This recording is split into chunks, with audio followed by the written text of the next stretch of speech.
इस चुनाव में भी वो खेल देखने को मिला।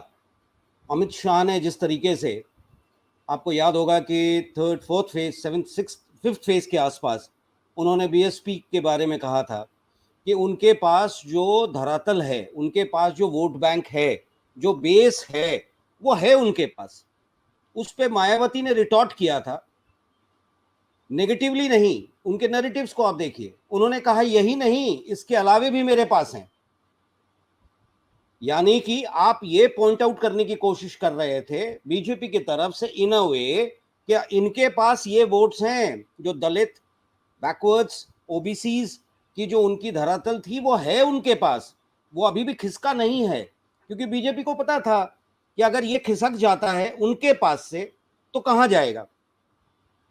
तो उसको लेने का एक ही तरीका है, जो हम लॉ एंड ऑर्डर, डेवलपमेंट और विकास की बात करके उसको खींचने की कोशिश कर रहे थे। अगर वो बीएसपी के पास रह जाता या बीएसपी उसमें डेंट लगा देता थोड़ा बहुत जो इधर से उधर हो रहा था, तो सपा को नहीं जाएगा। सिमिलरली ओएसी की बात आप करें, जिस तरह से ओएसी का नैरेटिव्स था और ओएसी के नैरेटिव्स को जिस तरीके से बीजेपी के नेताओं का जो काउंटर रिएक्शंस होता था, वो साफ होता था for propagating a consolidation of Hindu votes. तो साफ दिखता है इन चीजों में कोई मीटिंग्स नहीं होती हैं, इसमें एक इंटरनल अंडरस्टैंडिंग या डायनेमिक्स होता है, जिसको साफ तौर पे अगर समझा जाए तो उसको कहते हैं पोल मैनेजमेंट। कहाँ किसका इस्तेमाल किस तरीके से करना है, किसको प्रॉप करना है, किसको डाउन करना है। और इस पूरे खेल में इनको पता था कि द वे समाजवादी पार्टी का जो इमर्जेंस हो रहा है, अखिलेश यादव जी का, जिस तरीके से उन्होंने सोशल इंजीनियरिंग की बात की थी और वो पूरी तरह से उसको कैप्चर और ग्रैब करने में, और हो भी जाता, ऑफ कोर्स हो जाता, और डेवलपमेंट और एंटी इनकम्बेंसी का भी उनको फायदा मिल जाता। तो अब उसको काटने के लिए आपने क्या किया, मल्टी फेसेटेड अरेंजमेंट्स कर रखे। आपको भी पता था ट्रायंगुलर होगा, मल्टी कंटेस्ट होगा, उसमें वोट्स कटेंगे, तो वोट्स कहां जाएंगे। बीएसपी का जो अपना बेस है वो बीएसपी के साथ ना जाके अगर चला जाता तो it would have dented BJP. तो आपने क्या किया, एक प्रोजेक्शन डाला कि BJP is not a force today, आज एक फोर्स नहीं है, तो यानी कि हमारे पास आ जाओ।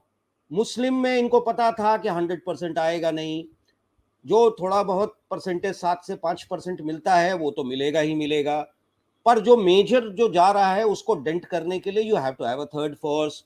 ओएसी हैज ऑलवेज बीन, और हमेशा ओएसी इसी के काम में लाए जाते हैं। आप देखिए बीएसपी को 10% का 22 से 12 पे आ गए, ओएसी को 0.43% है, सपा को 31 या 32% होगा। सब जोड़ लीजिए, अगर ये एक टफ फाइट होता, कंबाइंड फाइट होता, तो 41% से 42% का जो वोट परसेंटेज है बीजेपी का, वो कहां जाता आप खुद देखिए। ज्यादातर कंस्टिट्यूएंसीज में मार्जिनल लॉसेस हुए हैं because of the multi faceted contest. और ये मल्टी फेसेटेड कंटेस्ट पोल मैनेजमेंट का एक पार्ट होता है। इंटरनल डायनेमिक्स को कैसे खेलते हैं ये जानना बीजेपी से बेहतर कोई नहीं जान सकता आज की तारीख में, मुझे जो लगता है। ये देखिए पोल मैनेजमेंट किसको कहते हैं, कि आप कैसे खेल करते हैं इलेक्शंस के दौरान। हमने दो, हम बीएसपी की बात कर रहे हैं, हम ओएसी की बात कर रहे हैं। भाजपा की बात जहां तक आती है, बसपा का जो वोट बैंक था 22% से 12 पे आया, 10% का उसको हराश हुआ, लॉस हुआ। ये 22% का वोट बहुत मैटर करता है, जो दलित, ओबीसी और नॉन जाटव वोट्स थे। अब मुझे वो वोट चाहिए होंगे तो मैं क्या करूंगा। देखिए ये जो तबके हैं ना, इनको मेन क्या है, लॉ एंड ऑर्डर, पुलिस का डर, गरीबी, जिंदगी जीने के लिए सस्टेनेंस जिसको कहते हैं, पैसे। आप मान के चले कि इनको ऑप्शंस नहीं थे।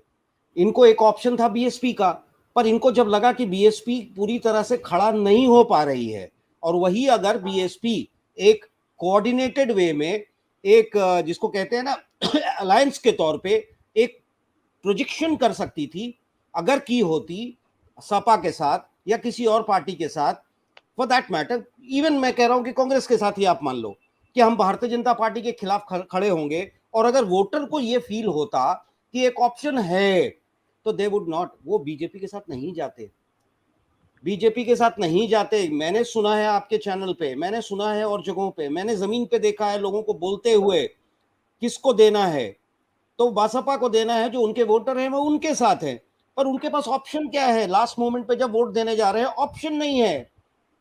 ओएसी की बात आप माने, ओएसी को मैं फोर्स नहीं मानता, ये 50 लाख 26 लाख 27 लाख को मैं नहीं मानता, ये सारी चीजें आती हैं, खबरों में आता है। मैं कहता हूं कि अगर मुझे ओएसी का इस्तेमाल करना है तो ओएसी का जो इस्तेमाल बड़ा तरीके से होता है। ओएसी जिस तरह के नैरेटिव्स का यूज करते हैं, जिस तरह से वो बयान देते हैं, जिस तरह से वो भाषण देते हैं, that is enough Hindu consolidation के लिए किसी भी जगह पे। और 1-2% तो बहुत दूर की बात है, 0.43% of the total Uttar Pradesh का वोट उनको मिला है। वो बहुत मुश्किल नहीं है।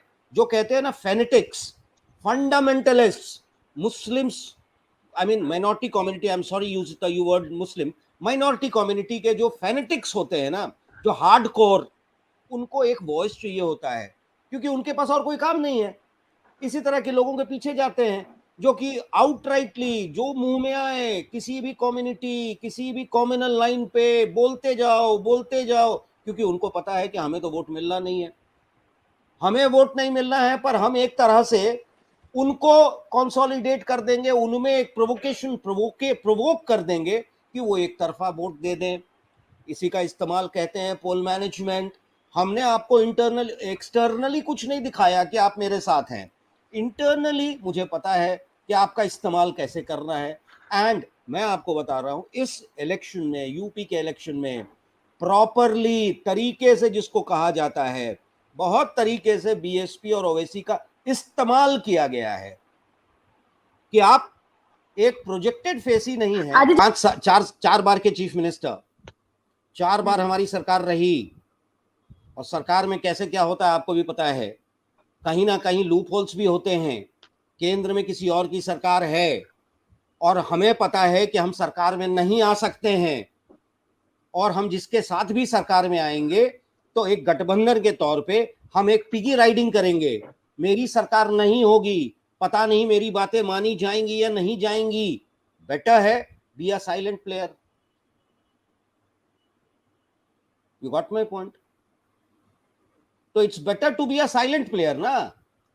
एंड मायावती एक साइलेंट प्लेयर की तरह से बच गई उनके कारण। मैं ये कह रहा हूं, ना हम सरकार बनाने की स्थिति में थे और ना ही केंद्र की सरकार के खिलाफ जाने की स्थिति में थे। हमारे पास रास्ता क्या था? My question to you all is that, मेरे पास रास्ता क्या है? मैं सरकार बनाने की स्थिति में नहीं हूं। अगर एक गठबंधन बनता तो मैं सरकार के साथ होती। मैं सरकार के साथ नहीं जा सकती क्योंकि बहुत सारी चीजें होती हैं जहां की प्लग इन होता है, यू नो दैट। केंद्र में सरकार दूसरे की है, हमें कहीं ना कहीं साइलेंट प्लेयर बनना बेहतर ही नजर आया। और आप हमसे जुड़े रहने के लिए सब्सक्राइब करें YouTube पर, फॉलो करें Twitter पर और लाइक करें Facebook पर। और ज्यादा जानकारी के लिए आपको टाइप करना होगा सिर्फ न्यूज़ नशा।